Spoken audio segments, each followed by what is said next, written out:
know, a friend came back from, well, places to the east, let's just put it that way, and he brought me back this fascinating blow dart gun from Borneo, although I think he obtained it in Bali, and it dismantles into 3 or 4 pieces. 3 or 4. It's made from human bone, and it's good for just general getting rid of parasites that might kind of hang around one's home today.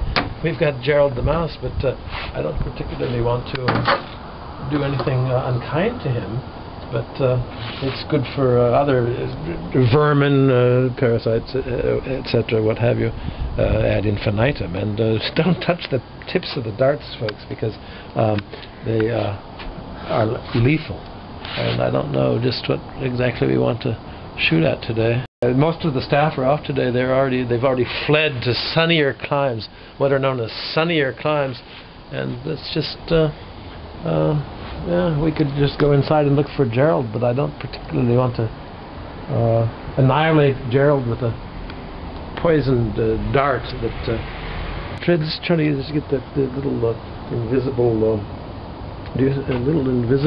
it's amoeba. It's an invisible amoeba just to the left. And let's just give it a shot. No, yeah, screwed it up completely. And fortunately, the darts are reusable, and are reusable on select occasions. And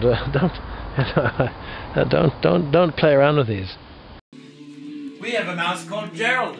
We have a mouse called Gerald. It's here. It's in our kitchen. Our cat Dijon can't find it. What we're going to do is just, we call it let's set the mood. Let's just set the mood here and see what we can do with that mood, because one never knows. One never really knows what we're going to do. But before we get started from this, it's a day before the solstice. I think, if you'll recall, we did a show, one of those shows that we did, was probably just about 1 year ago, which we did on the actual day of the winter solstice. That is, here in the northern hemisphere, winter existing here. We don't have quite the. It's pretty damn cold out. But let me just check for the mail. Just see if there's any mail. And yeah, it looks like several things have come in. So let's get straight to the.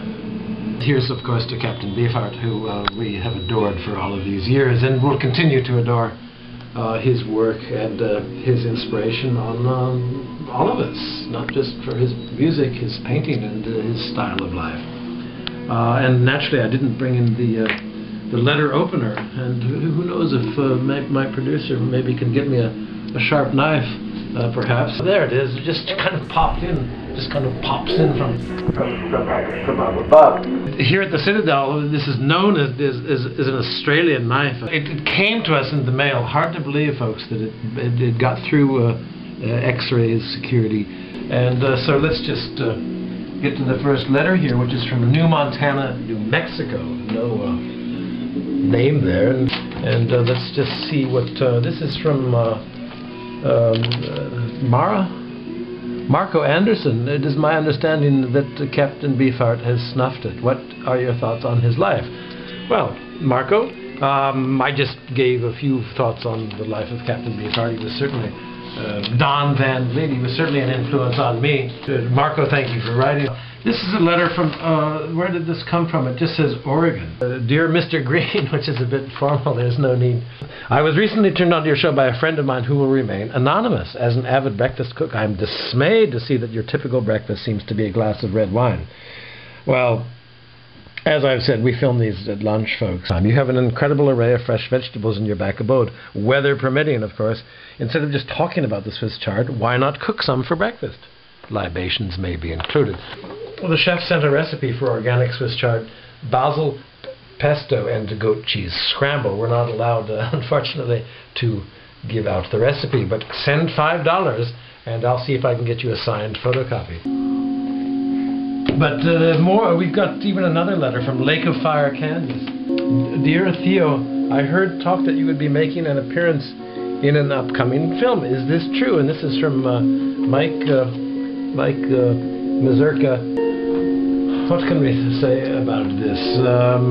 This little ramble, philosophical meanderings, and me talking to you has indeed been is being worked on by somebody who wanted to who has found it to be just twisted enough to turn it into a something resembling a full-length film, and we spent the better part of August and September working for this wonderful woman, and yeah, she's still working on it. We haven't even, but it will be out in 2011. Here's something from 2 Egg, Florida, 12385, and this is addressed to me here at the Purple Citadel. You don't really need to put a name. And this is from Laura Mullery. What will you be doing this Saturday for what is traditionally known worldwide as Christmas? Well, Christmas, oh my God,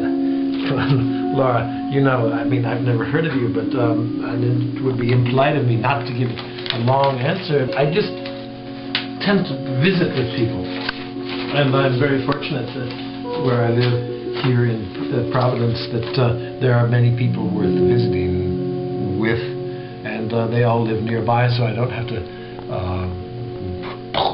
go by motor car or a taxi, and it's the best that I can do.